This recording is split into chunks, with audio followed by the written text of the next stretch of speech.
जयपुर से बड़ी खबर। राष्ट्रीय आयुर्वेद संस्थान में 10वें आयुर्वेद दिवस पर आयोजित हुआ रन फॉर आयुर्वेद। इस रैली में 16 देशों के विद्यार्थियों समेत 2000 से ज्यादा लोगों ने लिया हिस्सा। कुलपति संजीव शर्मा ने कहा, योग की तरह जल्द ही आयुर्वेद भी पूरी दुनिया में अपनी पहचान बनाएगा। संस्थान में जल्द ही कैंसर, डेंटल और आई ओपीडी ब्लॉक शुरू होगा। स्पेशली एबल्ड बच्चों के लिए बाल संवर्धन केंद्र और नशा मुक्ति इकाई भी हुई शुरू।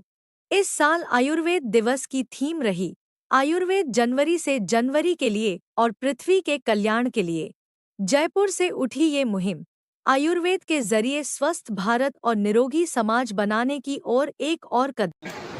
आयुर्वेद दिवस है, उसका थीम और तिथि दोनों बड़े विशेष हैं। तिथि 23 सितंबर भारत सरकार के द्वारा अब भविष्य के लिए निश्चित कर दी गई है। ये 23 सितंबर को ही मनाया जाएगा, जैसे योग दिवस जो है 21 जून को मनाया जाता है। दूसरी बात है कि इस वर्ष का उद्देश्य, इस वर्ष का जो थीम है वो है Ayurveda for people and planet, यानी आयुर्वेद प्रत्येक व्यक्ति के लिए और इस धरती यानी इस ग्रह के लिए। सिर्फ धरती नहीं, उसमें जीव जंतु जानवर पेड़ पौधे, हमारा पर्यावरण, हमारी जमीन, हमारा जल, हमारे वायु, ये सब कुछ आ जाता है।